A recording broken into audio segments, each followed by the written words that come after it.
Hello, welcome to the Garden of the Seven Sisters. My name is Ray Festa, and I'm a Master Gardener volunteer with the UC Master Gardener program.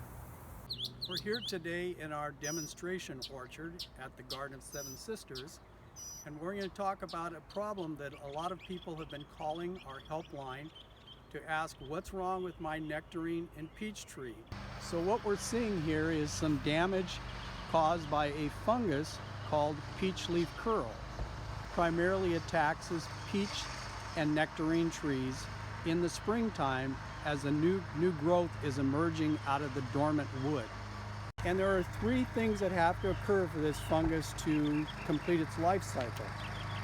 It needs moisture, and that moisture can be in the form of rain or heavy fog. It needs cool weather, temperatures in the area of 50 to 60 degrees, and it needs young plant tissue. That young plant tissue can be in the form of leaf buds, flower buds, or young tender shoots that are emerging out of the dormant wood. We've had calls coming in this year from people who've said, I've had trees, peach nectarine trees, for say 5 years, and they've never seen disease like this year. Why is it? What happened? So the answer to the question is really that the wet season was unusually extended into April.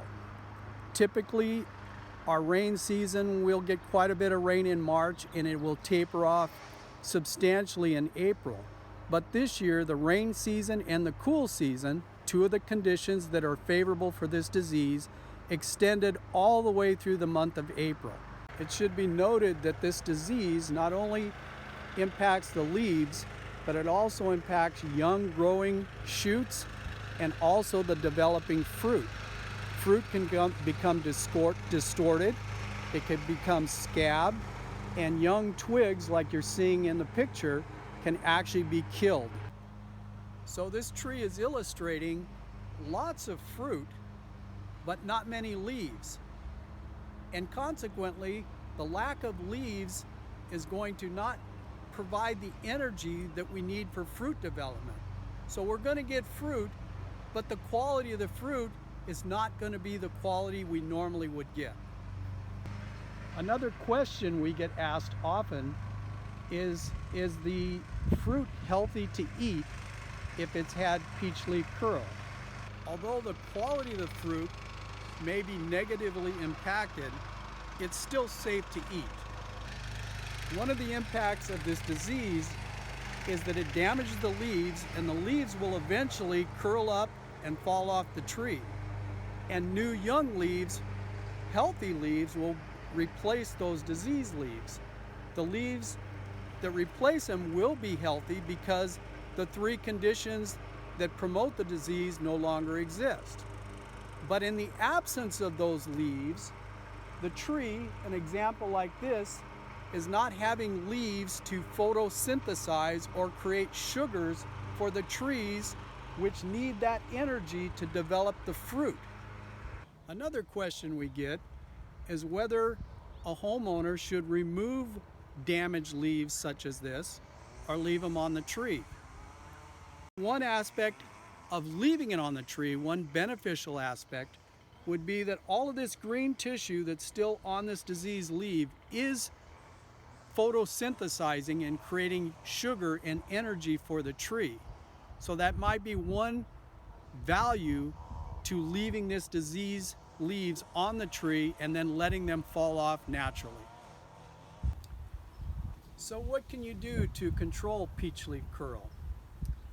Well, the standard recommendation is that in the dormant season, after the leaves fall off the tree, you make an application of a copper-based fungicide. This particular one is called Liquicop, and you make an application of that to the tree at leaf fall, and you make a second application again at what's called pink bud. So that would be just before the buds break open into flowers and you see the little pink color. So you'd make 2 applications a year.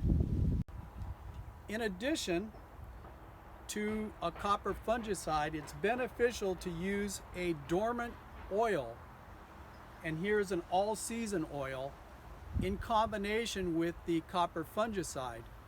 This dormant oil will help the fungicide penetrate into the tree branches, into the wood, and also help it to stick through the rainfall. Closely read the labels and follow the label directions. For most homeowners, the easiest and probably most effective way to apply these chemicals is through a hose end spray applicator such as this one. This particular one is made by Chapin, but there are many varieties on the market. You can pick them up at nurseries or big box stores at Farm Supply. And you put your chemical into this jar here, hook your hose up to it, and they have a dial here that you dial in the number of teaspoons or tablespoons you want per gallon, and then you simply spray this up, and this will go as high as 30 feet in the air, or it has a little diffuser here that can make a fan, and it can distribute the spray all up and down the tree. Another good cultural practice that homeowners can use is good sanitation. And what I mean by that is to keep the leaf litter underneath the trees cleaned up, because these spores from the peach leaf curl overwinter and reside in those fallen leaves. So if you keep the leaf litter clean, you're going to reducing the load for next year of peach leaf curl spores. Also, any of the dead mummies, the fruit that dries up on the trees, you want to be sure to clean all of that up in your fall pruning. Even with the best efforts, that potentially you're going to see some disease, especially when you have a year like this. The realistic expectation for most homeowners, especially in San Luis Obispo County where we have lots of moisture, is that if you're going to grow peaches and nectarines, you're probably going to have to live with a little bit of peach leaf curl in the springtime, and that's okay.